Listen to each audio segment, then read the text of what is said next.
So we're back with Liberty Hill Life Groups Online. We're currently working through teaching from Dr. Tony Evans called Raising Kingdom Kids. It's available on RightNow Media. If you do not have a subscription to that, please reach out to the church. We'd love to help get you set up. There's a lot of amazing content on there. These video series that we're working through are meant to be companion guides for that. And we're currently in session 5. So we are going to work through session 5, and if you haven't seen the first 4, I encourage you to go back on the church's YouTube channel, check those out, and also check out the series on RightNow Media.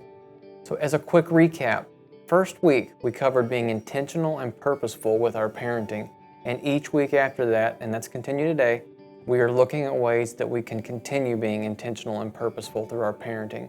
In week 2, we covered setting habits and routines for our kids. Week 3, we covered establishing a God-centered, not man-centered, but a God-centered perspective. And then last week, we looked at our environment, specifically our homes, of how we can set up a loving, God-focused atmosphere in our homes. And this week, we're going to look at setting standards. And standards are important because we often get standards confused with rules, but they're different. So Jesus has a teaching in the book of Matthew that helps me understand that differentiation between rules and standards. In the Old Testament, we have the 10 Commandments, and it has very specific rules that you shall not murder, you shall not commit adultery.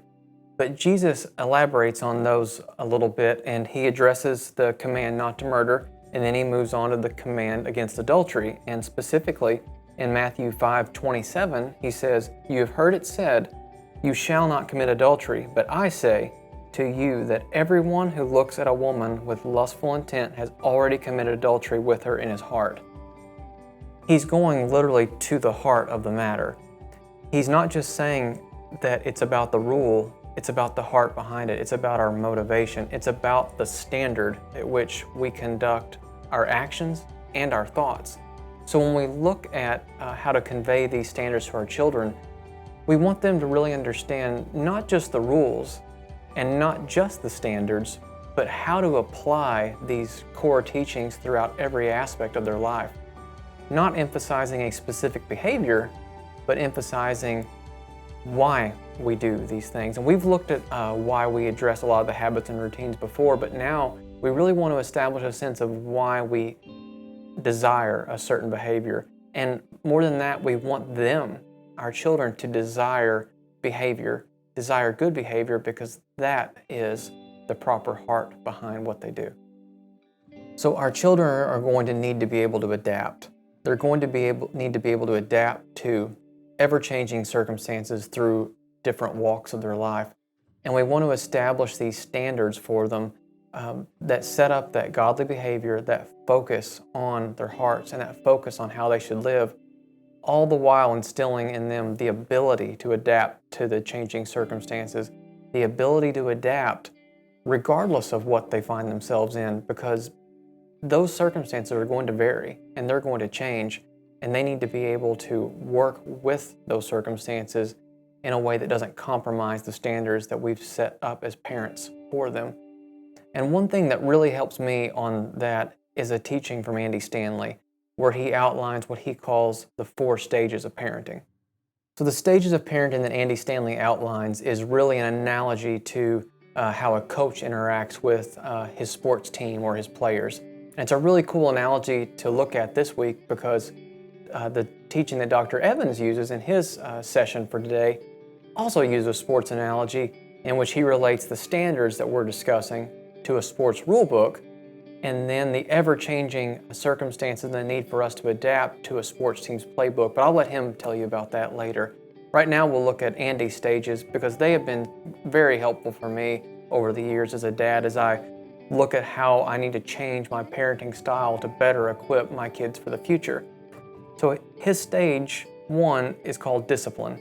And he roughly equates that to ages 1 through 5. And he says in the discipline stage, relating that to a sports team, so you're establishing the fundamentals, you're establishing how to hold the ball, how to throw the ball.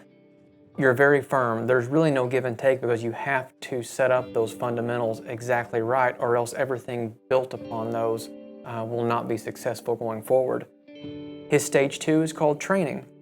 He equates that to roughly ages 5 to 12. And in that phase, you're side by side. You as the coach, you're side by side with your players or your kids. You're showing them, you're running plays with them, you're teaching them how they do things, why they do things, equipping them to do them depending on the circumstances, and knowing how to apply that wisdom at the appropriate time. Stage 3, he calls coaching. He equates that to ages 12 to 18. He said in the coaching phase, you're on the sidelines. You're not there side by side with them anymore, running them identically with them to where they can watch you. You're there, you're within earshot, you're yelling plays at them, you're giving them the guidance, but they're having to do it on their own. They're having to make the way on their own, but they can still hear, and hopefully through the previous phases, you've established a pattern of standards and you've set up the fundamentals, and your relationship is still solid in a way that they are listening and heeding your wisdom and your guidance, and they're hearing your voice. And the last stage he lays out is stage 4. He calls it friendship. That's 18 plus. That's the point to where they're off the field. They're out in life. You can't see them all the time. You can't give them guidance all the time. You have to trust that you've equipped them properly and that the training that you've had all those years is going to stick and it's going to hold. And that really is cumulative to everything we've talked about so far, with establishing the biblical worldviews, with setting up the routines and the habits, with setting up areas of focus and love, and setting up standards that they know how to maintain despite the ever-changing circumstances. So this week, really think through those different stages, determine what stage you're at, and it's never a bad time to start. If your children are getting a little bit older and they're up into the stage 3 or even into the stage 4, and you say, I didn't get to do that in those early stages, I missed the boat. Well, it's never too late to start.